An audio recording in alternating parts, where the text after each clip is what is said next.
새벽에 우리에게 주시는 하나님 말씀 에베소서 3장 14절부터 19절까지 보도록 하겠습니다. 3장 14절에서 19절 말씀, 우리 찾으셨으면 한 목소리로 읽도록 하겠습니다. 14절부터 19절까지입니다. 이러므로 내가 하늘과 땅에 있는 각 족속에게 이름을 주신 아버지 앞에 무릎을 꿇고 비노니 그의 영광의 풍성함을 따라 그의 성령으로 말미암아 너희 속사람을 능력으로 강건하게 하시오며 믿음으로 말미암아 그리스도께서 너희 마음에 계시게 하시옵고 너희가 사랑 가운데서 뿌리가 박히고 터가 굳어져서 능히 모든 성도와 함께 지식에 넘치는 그리스도의 사랑을 알고 그 너비와 길이와 높이와 깊이가 어떠함을 깨달아 하나님의 모든 충만하신 것으로 너희에게 충만하게 하시기를 구하노라. 아멘. 15절 한번 또 봐요. 제가 읽어드릴게요. 이름을 주신 아버지 앞에 무릎을 꿇고 빈다.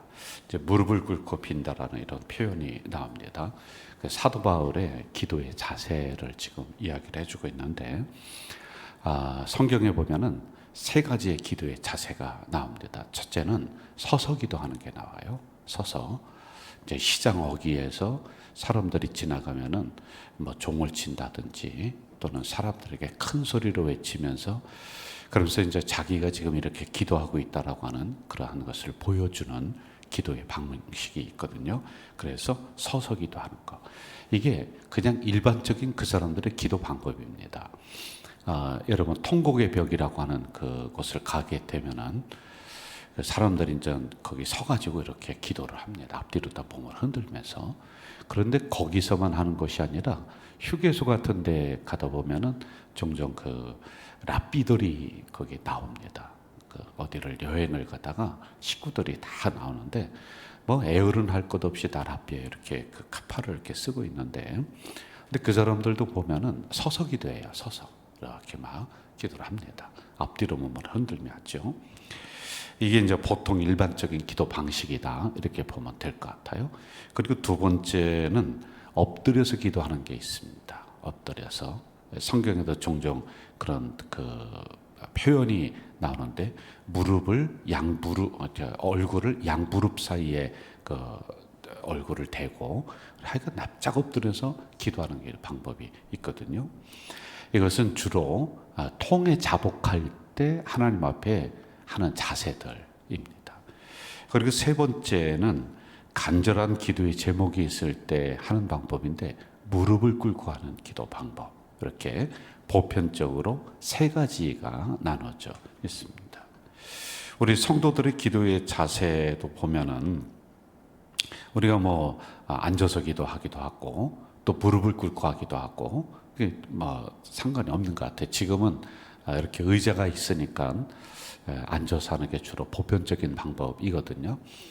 그런데 그 옛날 예배당에는 의자가 없었잖아요. 그냥 방석으로다가 이렇게 있었던 그런 때가 많았단 말이죠. 근데 그럴 때는 주로 무릎을 꿇고 많이 기도를 했단 말입니다. 그래서 제가 목회를 막 시작을 하면서 이제 목사 안수를 받고 신학을 나와서 목사 안수를 받고 이제 부목사로서 막 섬기는데 신방을 가게 되잖아요. 그럼 담임 목사님이 이렇게 보고 있다가 신방 끝나면은 목사님실로 저를 불러요. 그리고는 그때는 이제 전도사였을 때요. 김 전도사. 기도하는데 성도들은 무릎이 안 좋으니까 책상다리를 하고서 기도할 수도 있는데, 주의 종이 책상다리 하고서 기도하면 안 돼. 무릎을 꿇고 기도해야 돼. 그리고 무릎을 꿇고 기도하는 게, 무릎을 안 꿇어본 사람은 굉장히 어려워요. 그러니까 이걸 손을 이렇게 대고서 한다고요. 그렇게 하지 말고, 그건 경망한 자세고, 이것도 너무 높이 쳐들지 말고 이렇게 기도하는 자세. 이걸 직접 무릎을 꿇고 당신께서 저한테 기도하는 모습을 이렇게 보여주시고 가르쳐 주신 이런 생각이 제가 납니다. 그래서 제가 우리 성도님들과 부목사님 같이 신방을 하면은 저는 이제 무릎을 꿇는 게 굉장히 어렵더라고요. 무릎이 많이 상했기 때문에. 그런데 부목사님들에게 그 얘기를 해요. 그런데 잘 배워서 잘 하는 분이 있는 반면에 그렇지 않은 분들도 간혹가다 있더라고요. 본인이 이제 편한 대로. 그런데 아직은 그 젊었을 때니까 이러한 기도의 자세도 우리가 좀 배우면은 좋겠다라고 하는 거예요. 자, 어떤 분은 또 이렇게 얘기할 수 있어요. 목사님, 그 너무 형식적인 건데, 뭐 이렇게 형식적인 거에 치우칩니까? 뭐 무릎을 꿇고 하든, 엎드려서 하든, 책상 다리로 하든, 뭐 아무 상관이 없겠죠. 예, 하나님 볼 때는 아무 상관이 없어요. 그거는 하나님의 상관이 있는 것이 아니라 우리들의 마음의 자세를 이야기해 주고 있는 거란 말이에요. 자, 여러분, 형식도 중요한 겁니다. 자, 새벽에 제가 만약에 여러분 형식이 무슨 상관이 있어요? 제가 추리닝 입고 와서 설교하면 어때요? 그래서 추리닝을 입고 와서 제가 설교를 했다고 쳐봅시다. 그러면 우리 성도님들이 아마 마음에 불편할 거요. 굉장히 불편할 거예요. 그래도 새벽인데도 이렇게 하고 양복을 입고 이렇게 이제 갖추는 거란 말입니다. 그래서 형식에 알맞은 형식의 내용이 담기잖아요. 그럼 그 내용을 더 빛나게 할 수가 있는 거란 말입니다. 잘 들으세요. 알맞은 형식의 내용을 잘 담으면은 그 내용이 더 빛이 나고 올바로 더 잘 전달이 될 수 있다라고 하는 겁니다. 렌스키라고 하는 신학자는 이렇게 얘기를 해요. 우리가 기도하는 동안 몸의 자세가 중요하다. 왜냐하면 몸의 자세는 하나님을 향한 영혼의 태도를 반영하고 있기 때문이다. 참 좋은 얘기 같아요. 몸의 자세는 하나님을 향한 영혼의 태도이다 라고 하는 거예요. 그래서 여러분, 예배 드릴 때도 우리의 몸의 자세, 그렇죠? 그 예배 드리는 자세도 중요하잖아요. 이게 우리의 영혼의 태도다라고 하는 거예요. 기도할 때도 우리의 자세, 이게 중요한 것이죠. 그래서 이러한 부분들을 우리가 염두에 두면서 신앙생활하는 게 굉장히 유익하다라고 하는 겁니다. 지금 여러분, 그 사도 바울은 어떻게 기도하고 있어요? 무릎을 꿇고 비노니, 이렇게 기도하고 있는 거예요. 형식을 갖췄습니다. 간절한 마음으로 하나님 앞에 그렇게 표현을 하는 거란 말이죠. 여러분, 우리가 사람 앞에 간절한 부탁을 한다. 그러면 아마 뭐 주머니에 이렇게 손 놓고 뭐 대충 껄렁껄렁 이렇게는 안 할 거란 말이죠. 사람 앞에도 겸손하게 간절하게 한다 그러면 태도도 아마 그럴 거예요. 참 손을 이렇게 공손하게 모은다든지 뭐 이렇게 한다든지 그런 게 있지 않겠습니까? 그래서 이러한 부분을 지금 가르쳐 주고 있는 거예요. 자, 이제 이러한 형식적인 부분, 우리가 너무 형식에 치우치는 거는 그렇게 좋지는 않아요. 그런데 모든 형식을 다 깨버린다. 여러분, 이것도 다시 깊이 생각해 봐야 될 문제이거든요. 지난번에 우리가 온세대 예배를 1년에 한 번 또는 두 번 이렇게 드려요. 이제 교육자들이 온세대 예배를 드리면은 예배의 형식을 뺄 거는 빼고 넣을 거는 넣고, 왜냐하면은 다른 프로그램이 들어가니까 그 시간 안에 끝나야 되기 때문에 그렇게 해가지고서 저에게 옵니다. 그럼 제가 이렇게 보고 이거는 하냐, 이건 주일 예배인데 이거는 꼭 들어가야 되는 부분들이 있는 거예요 하면서 제가 가르쳐줘요. 예배의 사중구조라고 해서 여러한 것은 아무리 시간이 없다 하더라도 형식을 갖춰야 돼요. 하나님 앞에 올려드리는 제사인데, 그러면서 제가 이런 부분을 가르쳐 주고 할 때도 있거든요. 이처럼 우리의 형식도 중요한 부분이다 라고 하는 거 꼭 염두에 두면 좋을 것 같아요. 자, 이제 그 다음에 기도의 내용에 대해서 한번 좀 봅시다. 16절로 한번 가볼까요? 16절 같이 읽어봅시다. 시작. 그의 영광의 풍성함을 따라 그의 성령으로 말미암아 너의 속사람을 능력으로 강건하게 하시며. 자, 하반절 능력으로 강건하게 하신다. 속사람을 강건하게 하신다, 이렇게 나오고 있어요. 제가 성경 한 구절 더 읽어드릴게요. 고린도후서 4장 16절인데 우리가 낙심하지 아니하노니 우리의 겉사람은 낡아지나 우리의 속사람은 날로 새로워진다. 여러분, 겉사람은 낡아져요. 이거는 자연의 이치예요. 하나님의 섭리예요. 우리 어르신들 점점점 겉사람이 늙어지잖아요. 그리고 한 50년, 60년, 70년 이렇게 몸을 사용하다 보니까 편찮으시잖아요. 그죠? 근데 이거는 자연적인 거예요. 그래 우리 그 어르신들 건강을 위해서 제가 참 기도 많이 해요. 그런데 목사님 여기도 아프고 여기도 아프고 그래서 그걸 위해 기도해 달라고 그래요. 저는 기도를 정성껏 합니다. 그런데 이쪽으로도 한번 생각해 보세요. 70년간 내가 이렇게 건강하게 잘 사용했어요. 그리고 어딘가 지금 조금 고장이 좀 나고 아파요. 그러면은 그거 가지고 원망하지 말고 하나님이 70년 동안 80년 동안 잘 사용하게 하셨구나, 감사하구나, 이렇게 생각을 하셔야 돼요. 한번 이렇게 볼까요? 한 60, 70, 80이 됐는데 점점 막 얼굴이 막 피부가 팽팽해지고 막 그냥 너무 예뻐진다. 그 징그러운 거예요, 여러분. 뭡니까? 무슨 톡스? 얼굴 이렇게 팽팽하게 하는 거 있죠? 예. 하여간 뭔지 톡스인지 뭔지 맞으시는 분들, 돈 많은 분들 보니까요. 80 되셨대요. 그런데 보니까 한 50대 얼굴이고 막 그래요. 팽팽한 거예요. 그런데 걸음걸이는 어떻게 꾸부정해서 이렇게 걸으시는 거예요. 그 자연적인 이치가 있다는 겁니다. 시간이 지나면서는 겉사람은 낡아지게 되어 있다라고 하는 거예요. 이걸 너무 속상해하지 마세요. 그래서 여러분, 손에 있는 주름도, 얼굴에 있는 주름도, 이런 검버섯도 시간이 지나면 아름다운 거예요. 너무 사람이 그냥 젊음만 추구하고 그러지 말고 하나님이 주신 연수대로 우리가 사는데 점점 우리의 몸은 낡아지는 것, 이 자체도 아름답다, 이렇게 생각하세요.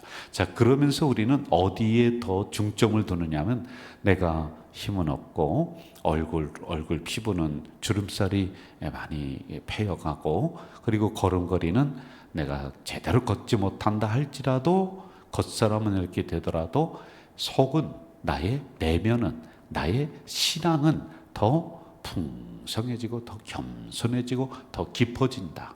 그래 이쪽에 더 중점을 두며 우리가 나가면 좋을 거란 말입니다. 여러분, 이게 속사람 여기에 성경은 항상 여기에 중점을 두고 있어요. 이 속사람을 뭐라고 하냐면은 신앙의 인격, 품성, 이렇게 얘기해요. 사람은 인격이 있어야 되고 품성이 있어야지만이 되는 겁니다. 신앙은, 잘 들으세요. 중요한 내용이에요. 신앙은 인격을 먹고 살아요. 인격. 그리고 믿음은 품성을 바탕으로 형성이 되는 거예요. 자, 이게 무슨 얘기냐면, 인격과 품성이 잘못됐잖아요. 그런데 거기에 자꾸 믿음이라는 걸 집어넣잖아요. 그리고 여기에 자꾸 영적인 것을 자꾸 그 위에 쌓잖아요. 근데 밑에 품성, 인격이 잘못됐어요. 그러면 그게 나중에 뭐가 되냐면은 괴물이 되는 거예요. 하나님 말씀도 안 들어요. 하나님 믿는다고 하면서요, 자기의 고집대로 멋대로 행동하는 겁니다. 왜? 자기의 바탕이, 인격이, 품성이 잘못됐기 때문에 그런 거예요. 그래서 신앙은, 믿음은 인격과 품성을 먹고 그걸 바탕으로 자라게 되는 거란 말이에요. 그래서 여기를 잘 봐야지 되는 거예요. 그런데 우리는 거꾸로 합니다. 거꾸로. 나의 인격, 나의 품성은 아주 그냥 개판오본전입니다. 이거 어떻게 처리할 수도 없는, 아주 정말 이거 모양새가 너무 안 좋아요. 그런데 거기에 자꾸 기도 집어넣고 말씀 집어넣고, 그러니 여러분, 이 안에서 괴물이 자라는 거예요. 괴물이. 사람들 상처 주고 찌르고 독선주의자가 되고 맹신자가 되고 이렇게 돼버리는 그런 말입니다. 여러분, 목사도요, 이런 기본적인 바탕이 잘 안 되면 괴물이 되는 겁니다. 그래서 우리들에게는 뭐를 하냐면 목사 재교육을 시켜요. 재교육을 시키는데 어떤 교육을 시키냐면 윤리교육을 시키고 도덕교육을 우리한테 시킨다니까요. 여러분, 왜? 이게 잘못되면은 아무리 내가 말씀을 먹어도 어떻게 됐냐, 이상한 독조가 나오는 거예요. 독설이 나오는 거란 말입니다. 이게 이 말씀이 나를 내가 이 말씀을 치워버리고 변형시켜버리는 거란 말이에요. 이 말씀이 나를 변화시키도록 나의 인격의 바탕을 그렇게 만들어야 되는데 필요가 없어요. 이 성경이 필요가 없다니까요. 여러분, 이렇게 돼버리는 경우가 굉장히 많이 있다라고 하는 거예요. 그래서 여러분 잘 보세요. 신약 성경은 예수님의 가르침이에요. 맞죠? 마태, 마가, 누가, 요한복음 예수님의 가르치심이고요. 그 위에는 제자들이 우리들에게 또는 그 당시의 공동체의 제자들에게 가르치는 내용이에요. 그런데 대부분이 성경에 나온 것 대부분이 어디에 중점을 두고 어디를 딱 지적하느냐 하면은 너의 인격을 고쳐라. 너의 말을 고쳐라. 너의 행동을 고쳐라. 한번 보세요. 여러분, 대부분이 여기라니까요. 예? 십계명도 10가지잖아요. 10가지인데 1에서부터 4번째까지는 하나님과의 관계예요. 그리고 5번째, 더 많아요. 5, 6, 7, 8, 9, 16가지는 사람과의 관계예요. 여러분, 다 그렇습니다. 이게요. 왜? 이걸 고치라는 거예요. 그런데 우리는 이거 별로 생각을 안 한단 말이에요. 그러므로 자꾸 겉사람만 치장하려고 하지 마세요. 겉사람은 시간 가면서 늙어지는 거예요. 자연스러운 거예요. 너무 거기에 돈 투자하고 시간 투자하고 그냥 모든 그쪽에 투자하지 마세요. 투자도 어느 정도 하시란 말입니다. 이건 자연스러운 건데, 그럼 그럴수록 우리는 어떻게 하느냐? 나의 내면인 속사람, 나의 인격과 품성이 어떤가? 이걸 우리가 늘 갈고 닦아야 돼요. 늘 쓸어야 돼요. 내 마음의 거울에 때가 끼지 않도록 늘 말씀의 손수건으로 닦아내야 돼요. 우리를요. 그래야지 올바른 신앙의 사람이 되는 거예요. 지금 사도 바울 목사님이 이걸 얘기해 주고 있는 거예요. 내가 빈다. 내가 간절하게 기도한다. 너희의 겉사람이 아니라 속사람을 위해서, 너희의 내면을 위해서, 진정한 신앙인이 되기 위해서 이렇게 내가 기도한다라고 하는 이런 내용이란 말입니다. 자, 17절 보고 이제 마무리합시다. 17절 같이 한번 읽을까요? 시작. 믿음으로 말미암아 그리스도께서 너희 마음에 계시게 하시옵고 너희가 사랑 가운데서 뿌리가 박히고 터가 굳어져서, 이렇게 나와요. 믿음으로 말미암아 그리스도께서 너희 마음에 계시게 하시옵고, 그리스도께서 너희 마음에 있게 하라는 거예요. 그리고 사랑 가운데서 뿌리가 박히고 터가 굳어지라라고 하는 겁니다. 먼저 성도들 안에 주님께서 있기를 간구하고 있는 이 기도의 내용입니다. 자, 여러분, 성도들 안에 예수 그리스도가 있어야 된다. 이거 당연한 것 같죠. 그런데 우리들의 관계 안에, 우리들의 모임 안에 예수 그리스도가 먼저인가? 이거 가만히 생각해 보세요. 그게 안 되니까요, 모이다가 싸우잖아요. 원래 하다가 집어치우고 밖으로 뛰어나가고, 내가 다시는 원래에 나오나 봐라. 그렇게 하지 않습니까? 이게 그리스도가 우리의 모임 안에 없으면 이렇게 돼요. 여러분, 교회에서 친하게 지내는 거 너무 제가 추천할 일들입니다. 그런데 인간적인 모임만 같잖아요. 그럼 반드시 깨집니다. 반드시 상처가 나는 거예요.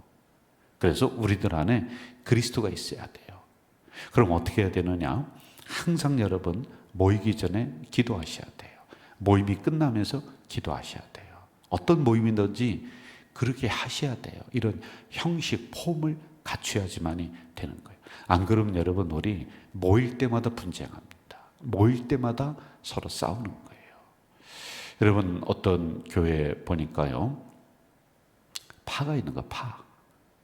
그냥 전라도 파, 무슨 파, 충청도 파, 뭔 파.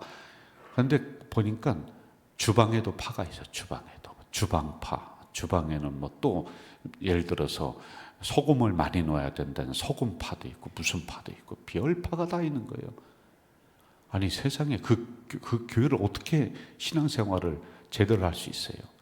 새로 오는 사람은 적응하는 것은 말할 것도 없어요. 왔다가 학을 띄고 도망가는 거예요. 있는 사람들도 어쩔 수 없이 그러니까 나와서 서로 신앙생활하지 나오면 싸우는 거예요. 나오면 무슨 파로다가 다 찢어지고 모이는 이런 형태가 있는 거예요. 여러분, 우리는 오직 하나 그리스도파뿐이 없는 거예요. 예? 그래서 우리들 안에, 우리 모임 안에 예수 그리스도가 존재해야 돼요.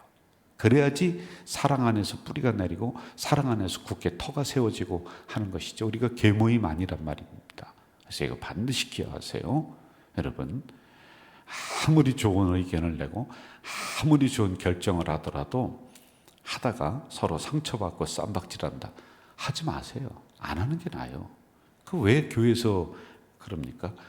잘해보려고 한대. 아니, 잘하려고 하지 마시라니까요. 하나님 영광을 위해서 아니, 그게 하나님 영광 돌리는 거 아니라니까요. 하지 마세요. 뭘 잘하려고 그렇게 싸웁니까?